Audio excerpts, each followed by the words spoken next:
हिम्मत हारने वाले को रास्ते छोटे नजर आते हैं और आखिरी दम तक लड़ने वाले के लिए रास्ते खत्म नहीं होते। नमस्कार दोस्तों, हिंदी साहित्य लाभ चैनल में आप सभी का स्वागत है।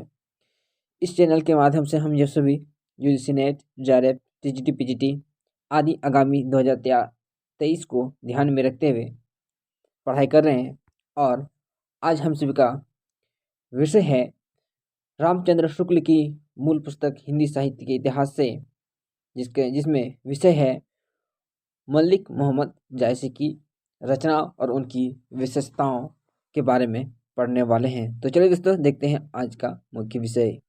मोहम्मद मलिक जायसी ये प्रसिद्ध सूफी फकीर शेख मोहिउद्दीन के शिष्य थे। किसके थे? फकीर शेख मोहिउद्दीन के शिष्य थे और जायस में रहते थे। इनकी एक छोटी सी पुस्तक आखिरी कलाम नाम से फारसी अक्षरों में छपी थी। कौन सी? आखिरी कलाम। इम्पोर्टेंट है। ये जायस में रहने के कारण इसको जायसी का ये उपाधि दी गई थी। यह सन 936 हिजरी में सन 1528 ईस्वी के लगभग बाबर के समय में लिखी गई थी। ये क्वेश्चन पूछा जा सकता है कि मोहम्मद मलिक जायसी की कौन सी रचना बाबर के समय लिखी गई थी? तो आंसर में होगा आखिरी कलाम। इसमें बाबर बादशाह की प्रशंसा है। इस पुस्तक में मलिक मोहम्मद जायसी ने अपने जन्म के संबंध में लिखा है। वह अवतार मोर 9 सदी 30 बरस ऊपर कवि बदी। इन पंक्तियों का ठीक तात्पर्य नहीं खुलता। जन्म काल 900 हिजरी माने तो दूसरी पंक्ति का यह अर्थ निकलेगा कि जन्म से 30 वर्ष पीछे जायसी कविता करने लगे और इस पुस्तक के कुछ पद बनाए हैं। जायसी का सबसे प्रसिद्ध ग्रंथ है पद्मावत। कौन सा है? पद्मावत, जिसका निर्माण काल कवि ने इस प्रकार किया है। तो 27 आहा कथा आरंभ बैन कवि कहाँ, अर्थात इसका अर्थ होता है कि पद्मावत की कथा प्रासंगिक वचन कवि ने 927 हिजरी सन 1520 ईस्वी के लगभग कहे थे, पर ग्रंथ आरंभ में कवि ने मसनवी शैली की रूढ़ी के अनुसार शाहवक्त शेरशाह की प्रशंसा की। किसका? मसनवी रूढ़ी के अनुसार। इसमें प्रशंसा में कहते हैं, शेरशाह दिल्ली सुल्तानु, चारों खंड तपे जस भानु, ओही छाज राज और पाटू, सब राजा भूई धरा ललाटू। शेरशाह के शासनकाल का आरंभ 927 हिजरी अर्थात 1540 में हुआ था। इस दशा में यही संभव जान पड़ता है कि कवि ने कुछ थोड़े से पद तो सन 1520 ईस्वी में ही बनाए थे, पर ग्रंथ को 19 या 20 वर्ष पीछे शेरशाह के समय में पूरा किया। पद्मावत का एक बंगला अनुवाद आराकाना राज्य के वजीर मगन ठाकुर ने सन 1650 के आसपास आलो उजाला नामक एक कवि से कराया था। किससे? आलो उजाला कवि के नाम से करवाया था, जिसमें उन्होंने 9 से 27 पाठ ही पढ़ाया या माना गया है, जिसमें उसमें लिखा है कि शेख मोहम्मद जति जखन रचिल ग्रंथ संख्या सप्तविंश नस्वत पद्मावत की हस्तलिखित प्रतियां अधिकतर फारसी भाषा में लिखी है, जिसमें 27 और 47 प्राय एक ही लिखे गए जाएंगे। जिसमें कुछ लोगों का यह भी अनुमान है कि 47 को ही लोग भूलकर 27 पढ़ लिया है। जायस अपने समय के सिद्ध फकीरों में गिने जाते थे। अमेठी के राजघरानों में इनका बहुत मान था। जीवन के अंतिम दिनों तक जायस अमेठी के 2 मील दूर जंगल में रहा करते थे। वहीं मृत्यु हुई। काजी नसरुद्दीन हुसैन जायसी ने इन्हें अवध के नवाब शुजाउद्दौला से सनद मिली थी। अपनी यादाश्त में जायसी का मृत्युकाल 4 रजब 949 हिजरी लिखा है। या काल कहीं तक ठीक है नहीं कहा जा सकता। ये काने देखने में कुरूप थे, काने और कुरूप थे। कहते हैं शेरशाह के इसके रूप देखकर हंसा था। ये क्वेश्चन पूछा गया है कि इनमें से कौन सा राजा ने काने और उसकी रूप को क्रूप देखकर हंसा था, तो आंसर में होगा शेरशाह। इस पर बोले मोही का हंसा हंसही की कौरह रही, मतलब ये उसका जवाब देते हैं और ये कोटेशन भी पूछा गया है। इनके समय में ही इनके शिष्य फकीर इनके बनाए भावपूर्ण दोहे चौपाइयाँ गाते फिरते थे। इन्होंने 3 पुस्तकें लिखी। एक प्रसिद्ध पुस्तक है पद्मावत, दूसरी अखरावट, तीसरी आखिरी कलाम। ये उनकी प्रमुख पुस्तकें हैं। कौन कौन? पद्मावत, अखरावट और आखिरी कलाम। अखरावट में वर्णमाला के एक एक अक्षरों का सिद्धांत संबंधी तत्वों का चौपाइयों कही गई है। ये बहुत इंपॉर्टेंट है। इसका विषय वस्तु है किसका? अखरावट का। इस छोटी सी पुस्तक में ईश्वर, सृष्टि, जीव, ईश्वर, प्रेम आदि विषयों पर विचार प्रकट किया गया है। आखिरी कलाम में कयामत का वर्णन किया है। जैसी का अक्षरकृति का आधार पद्मावत है, जिसमें उसमें यह प्रकट होता है कि जायसी का हृदय कैसा कोमल और प्रेम की पीर से भरा हुआ था। ये क्वेश्चन पूछा जा सकता है कि जायसी की कौन सी रचनाओं में कोमल और प्रेम की पीर से भरा हुआ विषय वस्तु है, तो इसका आंसर होगा पद्मावत में। क्या लोक पक्ष में क्या आध्यात्मिक पक्ष में दोनों उसकी और गुणता, गंभीरता और सरसता विलक्षण दिखाई देती है। कबीर ने अपनी झाड़ फटकार के द्वारा हिंदुओं और मुसलमानों के कट्टरपन को दूर करने का जो प्रयास किया वह अधिकतर चिढ़ाने वाला सिद्ध हुआ। क्या? चिढ़ाने वाला सिद्ध हुआ, हृदय को स्पर्श करने वाला नहीं।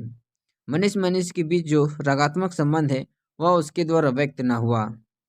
अपने नित्य के जीवन में जिस हृदय भास का अनुभव मनुष्य कभी कभी क्या करता है, उसकी अभिव्यंजना उससे ना हुई।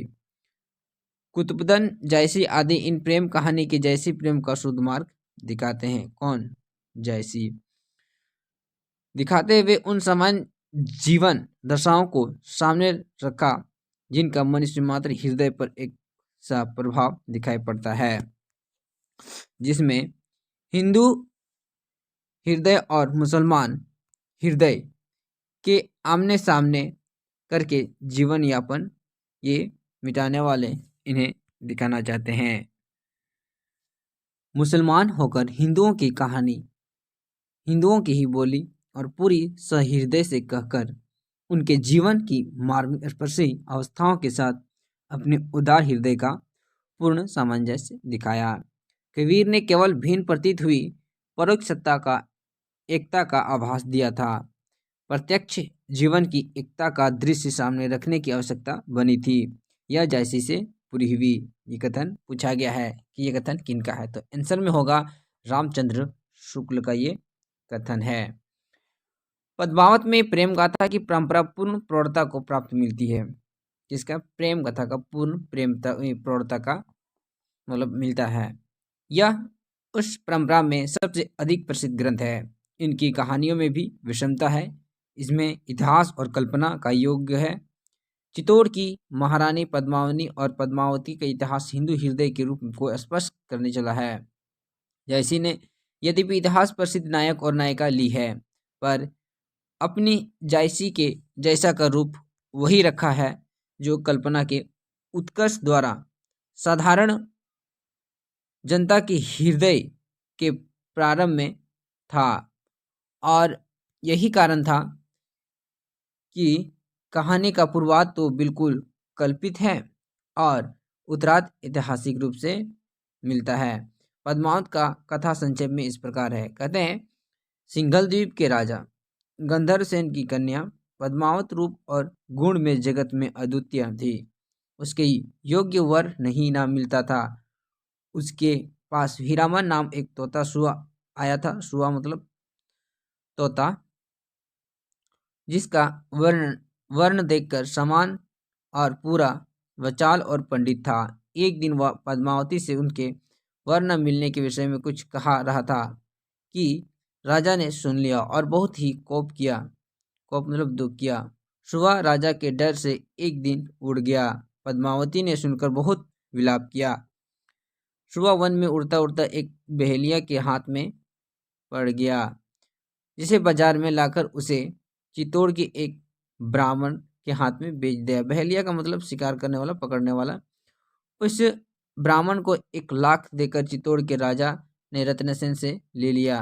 धीरे धीरे रत्नसेन उसे बहुत चाहने लगा। एक दिन जब वह राजा शिकार को गया, तब उसकी रानी नागमती ने उसे अपने रूप का बड़ा गर्व था, आकर सुए से पूछा कि संसार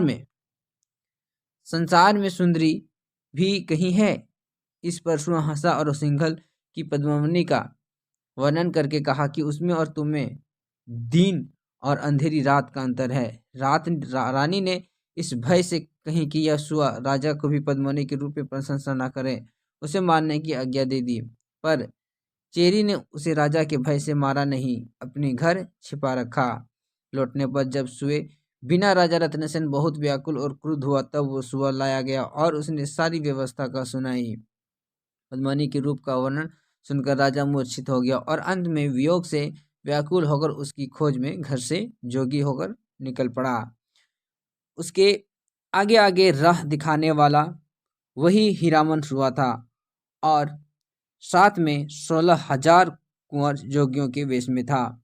कलिंग से जोगियों का यह दल बहुत जहाजों से सवार होकर सिंघल की ओर चला और अनेक कष्ट झेलने के उपरांत सिंघल पहुंचा। वहां पहुंचने पर राजा शिव के एक मंदिर में जाकर जोगियों के साथ क्या करते हैं, पद्मावनी का ध्यान और जप करने लगा। और हीरामन सुबह ने जाकर पद्मावनी के यहाँ सब हाल कहा, मतलब वो सुना दिया। राजा के प्रेम की सत्यता के प्रभाव से पद्मावनी प्रेम में विकल हुई, मतलब बेचैन हो गई। श्री पंचमी के दिन पद्मावती श्री पूजन के लिए उस मंदिर में गई, पर राजा उसके स्वरूप को देखते ही मूर्छित हो गई। उनका दर्शन अच्छी तरह न कर सका। जागने पर राजा बहुत अधीर हुआ। इस पर पद्मावनी ने कहला भेजा कि समय पर तो चूक गए, अब इस दुर्गम सिंघलगढ़ पर चढ़ सको तभी मुझे देख सकते हो। शिव की सिद्धि प्राप्त कर राजा को जोगियों के सहित वहां पर चढ़ना पड़ा। घुसने लगा चढ़ने के बाद, पर सवेरे हो गया और पकड़ा गया। राजा गंधर्वसेन की आज्ञा से रतनसेन को शूली देने ले जा रहे थे। इतने में 16,000 जोगियों से गढ़ को घेर लिया। महादेव, हनुमान आदि से सारी देवता जोगियों की सहायता के लिए आ गए, मतलब उसको मदद करने के लिए। गंधर्वसेन की सारी सेना हार गई। अंत में जोगियों ने बीच में शिव को पहचान कर गंधर्वसेन उसके पैरों पर गिर पड़ा और बोली कि पद्मावती आपकी है, जिसकी चाहे दीजिए। इस प्रकार रत्नसेन के साथ पद्मावती का विवाह हो गया और दोनों चित्तौड़गढ़ में आ गए। रत्नसेन की सभा राघव चेतन नाम एक पंडित था, जिसे याक्षिणी सिद्ध थी, और पंडितों को नीचा दिखाने के लिए उसने एक दिन प्रतिपदा को तृतीय कहकर याक्षिणी के बल से चंद्रमा को दिखाया। जब राजा को यह कार्रवाई मालूम हुई, तब उसने राघव चेतन को देश से निकाल दिया। राघव चेतन राजा से बदला लेने और भारी पुरस्कार आशा के दिल्ली के बादशाह अलाउद्दीन के दरबार में पहुंचा और उसने दान में पाए हुए पद्मावती के कंगन को दिखाकर उसके स्वरूप को संसार के ऊपर बताया। अलाउद्दीन ने पद्मावती को भेज देने के लिए राजा रत्नसेन को पत्र भेजा, और जिसे पढ़कर राजा अत्यंत क्रुद्ध हुआ और लड़ाई की तैयारी करने लगा। कई वर्ष तक अलाउद्दीन चित्तौड़ में घेरे रहा, पर उसे तोड़ न सका, मतलब उसको बंदी ही बना के रखा गया। अंत में उसने छलपूर्वक संधि का प्रस्ताव भेजा, मतलब दोस्ती का। राजा ने उसे स्वीकार करके बादशाह की दावत की।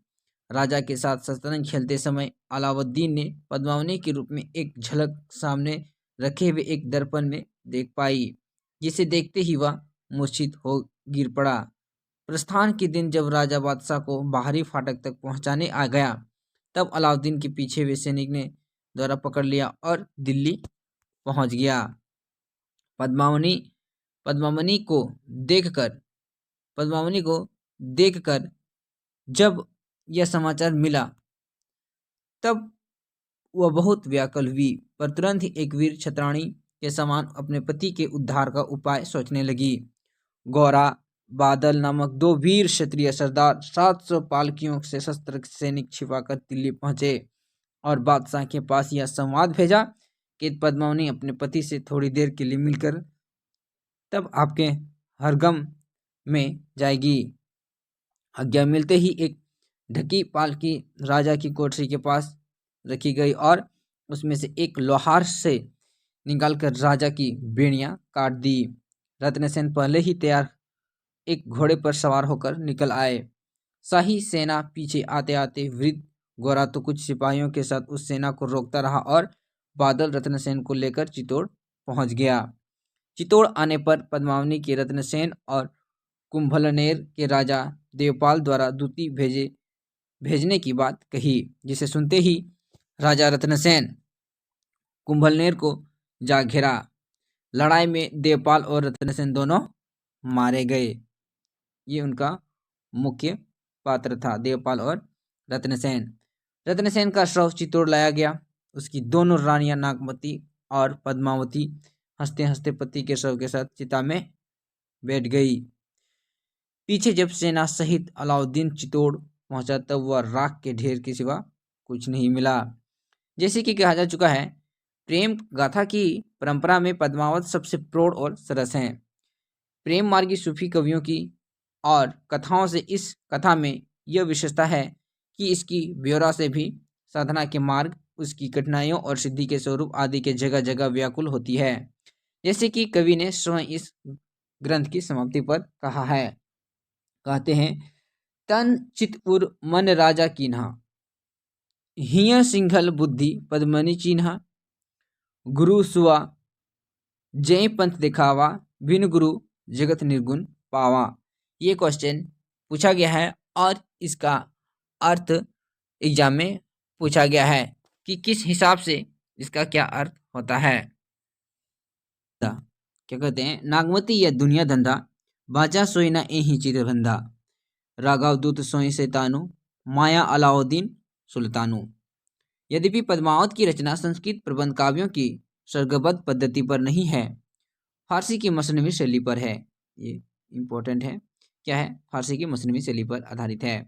पर श्रृंगार और वीर आदि के वर्णन चलते आते हुए भारतीय काव्य परंपरा के अनुसार ही इसका पूर्वाद तो एकांत प्रेम मार्गी का आभास देता है पूर्वाद में, पर उत्तराद में लोक पक्ष का भी विधान है।